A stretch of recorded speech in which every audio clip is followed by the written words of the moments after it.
Hi and welcome back. Thanks a lot for your comments. The first one we're going to answer is from Axel Stone.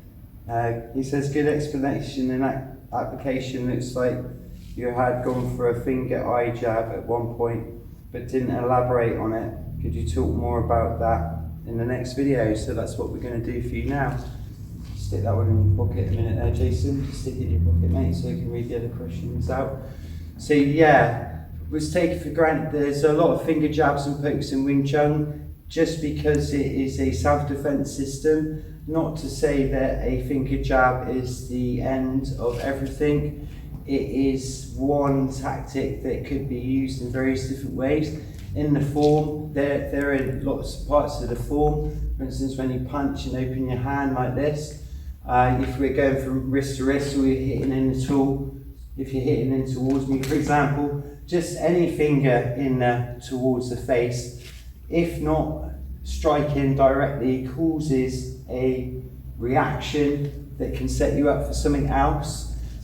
So this sort of move is that. It can be that, or it can be a thumb in the eye as well. In the form, there's these. In the first form, there's this movement here. If Jason was pushing into me, for example, I can use this motion to jab towards his eyes or towards his throat as well. So it's not always that you go for the eyes or specifically that every move is a finger jab, but they are there in the form. Another example is this part of the form here. If Jason's hitting and I'm using this elbow, I can use these fingers to strike towards him. It doesn't matter if it blocks or not, it causes a distraction, right? And you can use it in various parts of the body because everywhere is pretty much soft.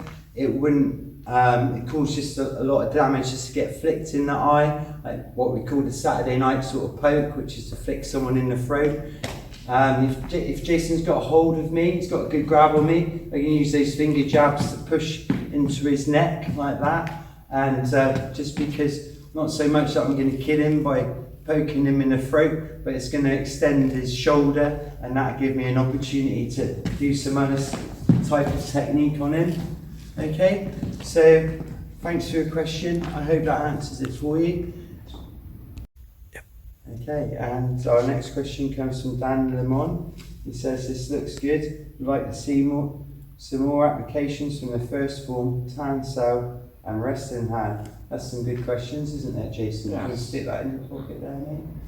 So actually, if Jason's jabbing towards me or something, and I'm using this finger jab that we mentioned earlier, from wrist to wrist or something similar to this, I can still use that tan cell palm up block as a eye strike, or just as something to get him to react, which will, what you're going to do if I'm going to do this, Jason, it's going to open up another opportunity for me to do something, cause a distraction, mostly to break the distance and to escape. So I'm not really going to need to try to submit him or anything like that. I'm just really trying to stop an aggressive attack with efficient moves that are low maintenance and they're easy to achieve by anyone. So that's another good thing about, we did mention finger jabs, is that it doesn't really matter who you are. Your fingers are going to hurt in someone's mouth and someone's nose, you know, even up your nose or something horrible like that. So it's not ideal, but it is there. And if you look at the animal kingdom, for example, you could have a very small cat, but if a cat's like rah, rah, at your face like that, you're not going to want any of it, which is a great defense, isn't it? So these things work, they're there for a reason, multi-purpose. Other things, resting hand in the form, I think Dan mentioned. So for example, if you're hitting and grabbing towards me, I can use this palm up block this way on the outside, circle around, control the elbow with the resting hand. From the resting that, I can use it as a lock. So this resting hand motion is a elbow drag, either on the inside like that, or around there like that. It can be from the other side. Again, this is the resting hand from the form, and I'm using it as an elbow drag as well. Also, if you hit it towards me, I can use it this way. This is still a resting hand, so this is inwards, this is outwards, and this is just to get control. If you're going to do anything from there, Jason, just as a control point really, and also for any grabs, if you've got hold of my wrist at all there, those circling movements give you the opportunity to use these different techniques from the form. Yeah? Easy one if you're grabbing at my neck here with both hands. This move in the form is part, this sort of thing. If you say hook punching, like block with this arm, maybe lock with that one. If you hit with that other one, I can use the same sort of idea like this. You can headbutt, knee him in the groin, punch him from there. Use these grips that you do in the form, not just to break grips, but maybe to grab hair or to grab it close. Okay? Well done. Thank you. And our last question comes from Nick Cooper. He says, can we see some more application of the form, please, and maybe where the body weight goes during movements? Cheers. Thanks, Jason. Well, that is a big question. So where and when? Let's just look at something basic like this. If we're in a feet parallel stance, most people would associate your weight being balanced between your left and right leg, if you're pushing towards me, Jason. But it's also this other axis of balance. So you've got this moving forwards or moving back. So where is the weight whilst you're doing that? The theory that the weight could be 50-50 all the time is an illusion, really. If Jason's pushing into me, if I'm keeping my weight 50-50, keep pushing me, I'm going to lose balance. So now, although my stance looks relatively 50-50, I can, where's my weight now? My weight's shifting over to my right leg, and now shifting over to my left leg, and that's before even taking this step. So it's a great question, and it's very relative. When you step forwards or back, where is your weight? It's not 50-50, that's for sure. Your weight is always moving between being on one leg to being on the other leg, right? So we can't float in between that. Even when we're doing a half step or something like that, our weight's still shifting, isn't it?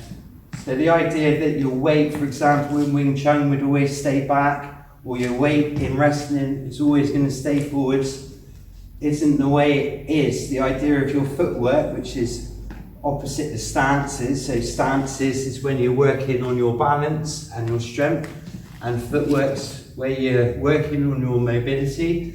If Jason's pushing into me at the moment, so at the moment it's okay for my weight to be forwards. As he's pushing in, then my weight's going to shift back. It's not going to be stuck, and it's also can turn to the left or the right, and therefore it's just very fluid, So really, if you're trying to push a step in, for example, Jason, so at the moment, most of my weight is on the rear leg, which is perfect. If he pushes in even more, I'll start to go off balance. So now by turning like this, now my weight's on to my left leg, to my right leg, and I've used my footwork to maintain my balance through the whole movement. So very good question, where is your weight? So there is a certain amount of leverage. You've got distance of recovery before you lose your balance. So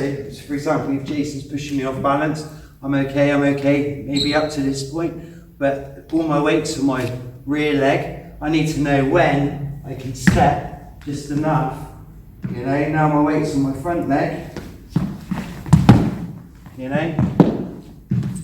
Just like being a pea on a plate. The pea, you want to stay on the plate. Just do some freestyle.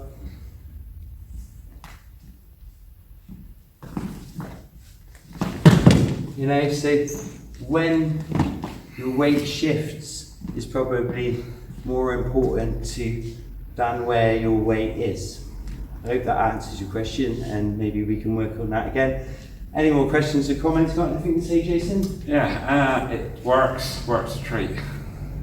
Thanks. A bit of Wing Chun for self-defense seems to be effective for the time and amount of effort that we need to put into it. Not that much, it's a bit of a hobby for us. Phrase, minimal effort, maximum results. Yeah, that's right. Ideally, minimum effort, maximum efficiency. And that's the secret to the formula footwork, really.